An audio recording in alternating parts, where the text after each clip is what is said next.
Woot woot! And welcome back to The Other Side. We're Ian and Anna, and we took a 4-month road trip across the western United States in our tiny budget van. That one right behind me. It seems like van life can be super romanticized, especially on social media. So we wanted to be totally honest and transparent with you guys and give you 10 reasons why van life sucks so that you're prepared for your van life journey if you ever want to start it. And if you don't, you'll be entertained by these reasons. Some of you may be thinking the reasons we have are because of our budget van back here. Although in some instances that's true, we decided to bring 2 new perspectives from our friends Kyle and Allie who own a $50,000 van. We did just make a video with Kyle and Allie comparing our 2 vans and our lifestyles on the road. So if you missed that, you can click right up here. I definitely think a huge takeaway from today's video is that no matter how you do van life, whether it's budget or luxury, there's going to be a lot of challenges on the road. But don't worry, the good always outweighs the bad. And that's why in our next video, we'll be sharing 10 reasons why van life rocks. But for now, let's start with number 10, space. Basically, we have a very, very tiny space. Just imagine living only in your bed with 2 front seats. That's all we have. I don't think it's normal how close we share a space for that long. Like, no one should have to do that. You should have your own space, but this is all we can do right now, and we made it happen. Yeah, I'd say that if you're starting van life, you just have to be like not claustrophobic and used to being in small areas. I think the best thing is camping. You can walk around, be outside, be in nature, but a lot of the time you are parking in like Walmart or Planet Fitness areas and you're spending a lot of time in the van. So if you don't have a big space, it can get brutal. One thing about our van, it's bigger than Anna and Ian's van, but it's still a very compact space when you compare it to an apartment or a house. Since we're living in a small space, it does get kind of smelly in here, especially when we forget to dump our gray water tank. All of that gross dishwater and all the food scraps piles up over time. So if you don't dump it like every couple of days, it can get really, really stinky in here.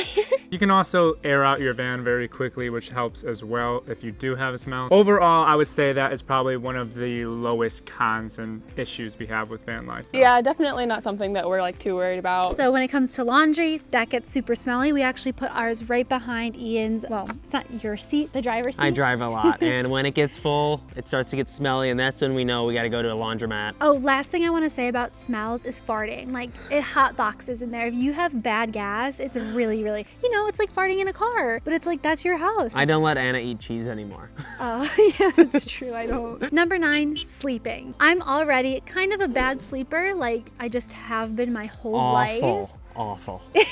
She gets up at like 5 a.m. is staring out the window waiting for me to get up. If she hears a noise outside, she'll tweak the entire night. Yeah, van life doesn't make it any better. No. Sometimes I sleep really well though. I would say the times we sleep the best are at paid for campsites because you don't have all those noises going around. You have beautiful like nature noises and birds chirping. I think the hardest part is like serial killers for me. If we're at a Walmart, I'm just super nervous because you just never know. While at a campsite, I just trust the people that come here most of the time. And the only thing you have to worry about at a campsite is bears. Yeah, which sometimes I do wake up thinking of bears trying to open my door. You gotta always lock the door. Do door. you ever have trouble sleeping? I'm able to sleep anywhere, and it hasn't really ruined my sleeping schedule at all. It's usually Anna ruining it for me. If you're a little bit of a worrier when it comes to your safety, you're gonna struggle with that in van life. But I will say after we've slept somewhere out for a few nights, I usually become more comfortable. It's the first night where I'm like, who's out there? And FYI, I am the lightest sleeper in the world, so take that with a grain of salt. If you're a heavy sleeper that can sleep on airplanes and in cars and stuff, then sleeping in a van probably isn't too bad for you. That's probably my personal biggest issue with it, is I'm just a complete light sleeper, so there's always like birds chirping or cars driving. There's a lot of sleepless nights when we're living in the van because there's just so much external noise, and it's hard to find a place where you just get complete solitude, where there's no noises at all. Let's jump into the next one. Number 8, breakdowns. For a lot of people in van life, they probably won't be dealing with this that much, but we broke down at least, what, 2 times on our 4-month road trip? Yeah, like 2 big times. Yeah, we had to wait in a Cabela's parking lot for like 10 days in Idaho, and then where else did we break down? Utah. That was more of a fast one, but we still had to wait there for an extra 3 days. Breakdowns really stink. Wish someone would have told me this. This is extremely interesting too. For us, when we were out west in a crowded area, Jackson Hole and Moab, Utah, very popular touristy areas, you cannot get a mechanical appointment. It's awful. So if you break down, you're waiting 2 to 3 weeks out because they are booked all summer. We were in Jackson Hole for our first breakdown. We called every mechanic in the entire town, 4 dealerships, everything. Basically the months entire out. state. We had to leave Wyoming, so we ended up going to Idaho, and they had an appointment 2 weeks out, which was still better than 2 months. Yeah, you don't want to ruin the entire vacation. Make sure you have a nice vehicle. Ours is at 186,000 miles. We bought it at 166,000. Not the smartest thing to do if you're starting van life. Now Anna and I want a new van. Yeah, Comment down below if we should get one. It would just make our lives like that much less worrisome. We're always worrying about breaking down because of the falling apart. experiences we had. Funny thing happened today. The top turtle thing where we put like our paddle boards, water and everything flew off on the highway today. That was our fault. We didn't hook it. Yeah, we didn't hook it up. Also, if you guys want to keep up to us day to day, definitely follow us on Instagram because we already put that in our story, so you can keep up with stuff that happens to us on a daily basis on Instagram. I'd say the number one thing that you need to know about number 8 breakdowns is to have a AAA card. Now, when you're in Utah, okay, there are miles and miles and miles Hundreds where of there's miles. nothing. So if you break down, you're gonna need a tow truck, and tow trucks are expensive. We went 13 miles over our 100-mile AAA card, Yeah. and it cost $73. So Not bad. the driver was showing us his receipts of people who have broken down. I mean, people were paying $2,000 to get towed. $2,000 to get towed like 100 miles. You do not want to do that. Just get AAA. Let's move on to number 7, which is your routine. I will say girls can talk a lot, so sorry if I'm rambling. We usually are like a little bit more scripted, but this is more conversational. Yeah, this is very fun for us because we get to just have a conversation with you guys. It is a good point to say thank you for following us along on this journey. It's been fun sharing our adventures with you, helping you travel, inspiring you a little bit. But now let's talk about routine. Our routine on the road stinks. When we're at home, we're doing the same thing every single day. We're healthy, we're working out right in the morning, getting everything done. On the road, it's not like that. We have a very flexible road schedule. Things go wrong all the time. For us as travel vloggers, we get up at 5 a.m. to catch the sunrise. I'm sure a lot of you hikers out there do the same thing. You want to beat the crowds, you're hiking in the morning, and you're so used to your coffee in the morning, your morning walk, and your morning workout. Well, that kind of just goes down the drain because you just hiked for 5 hours and then you're exhausted all day, and then you're like, let's just go out to eat. If you have a normal work schedule where you're working 9 to 5 and you're working on the road in van life, which a lot of people do, you can keep a steady maintain. routine. Yeah, but not just for travel vloggers. I think for travelers who are doing van life to seek out these places. Oh, like road tripping? I don't think you have to worry about a routine. Routine, You're you're there just for a having good fun. time. No matter what, my routine is way better at home. That's final for me.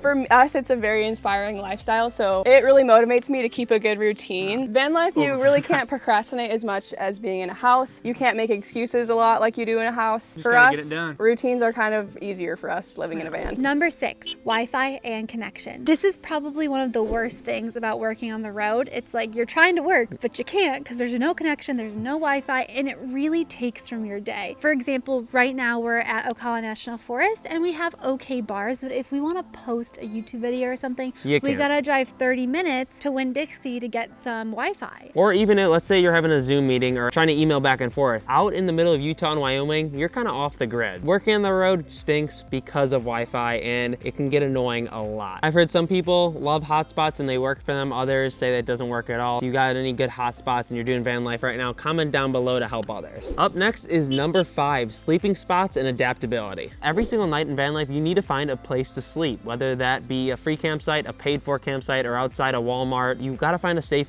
and quiet spot to sleep. It's not always possible. I'd say overall, it's not like a huge thing to worry about, but you will anyways. It's just that uncertainty. Being able to adapt to any situation is probably the best thing you could do living van life. Or just traveling. Yeah, traveling in general. I will say this though, a lot of people travel in their 4Runners. Even our budget van gets away with so much more than these big vans or big RVs. If worst comes to worst, we just park outside someone's house in a neighborhood. You just gotta do what you gotta do to get one night's sleep. Just Van life go is for all it. about growing some balls and just gotta do what you gotta do. Love it, Anna.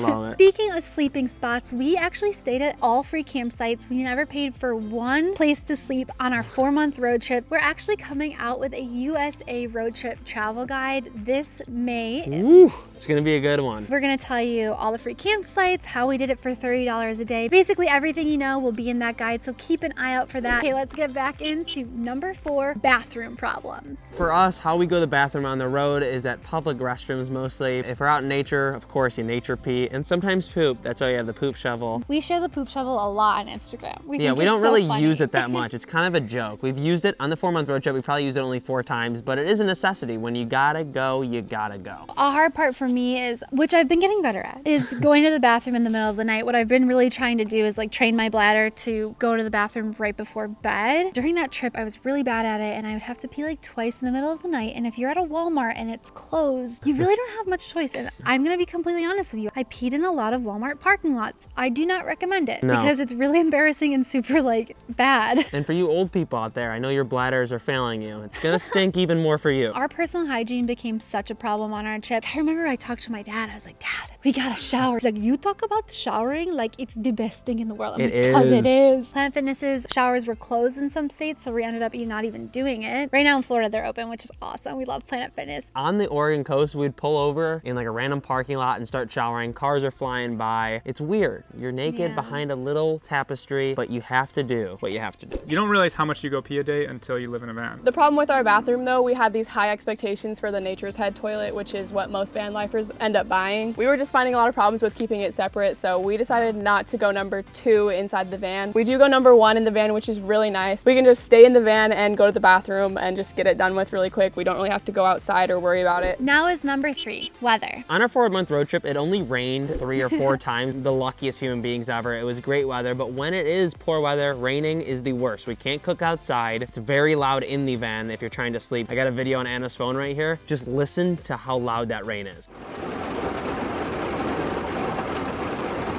The problem really was when it got cold. I think the coldest we slept in was 28 degrees Fahrenheit. And what we really have to do then is layer up and snuggle. I literally have to snuggle all night or I will freeze. Bad weather brings bugs. I hate mosquitoes and flies. And we get a ton in our car after it rains. They sneak in and they annoy me like no other. Hot days suck. Hot days do suck. Yeah. My temperatures need to be like from 67 to like 73 degrees. Yeah. In the van, it feels like it's either really hot or it's freezing. It gets really hot in here, and for us, it's really hard to fall asleep when it's too hot. So in our van, we don't really get the creepy crawlies, but a big problem is like when the doors are open and we're trying to cool out everything. All the flying bugs do fly in. Yeah, we'll probably end up building some kind of a net. Up next is number 2, time consuming. I would say everything with van life is more time consuming. We always talk about it. Every little process you do at home, in your apartment, wherever, turns to a longer process on the road. It was the first day we were like, all right, this is it. Like we went from Chicago trying to get to the Badlands in South Dakota. We're like, all right, let's stop and make dinner. And it took us like 3 hours. Ian had to get everything from up top and bring it down, and I had to figure out like how to do everything. Over time, you'll see that if you're doing van life or a long road trip, you'll get faster at these systems and processes. But your first day, you'll be like, oh.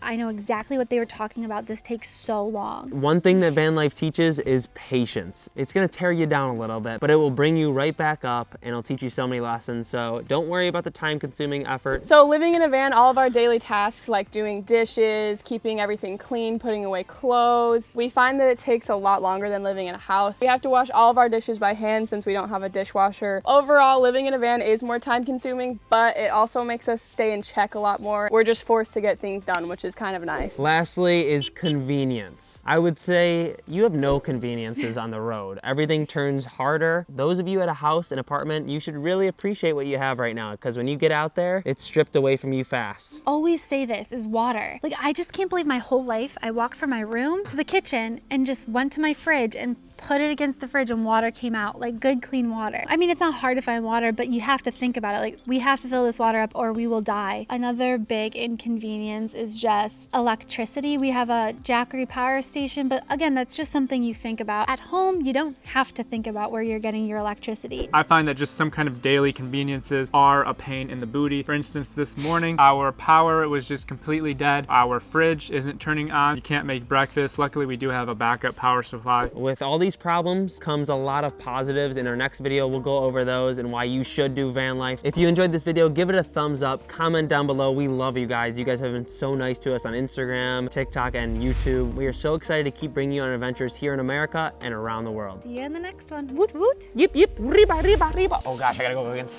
across the table.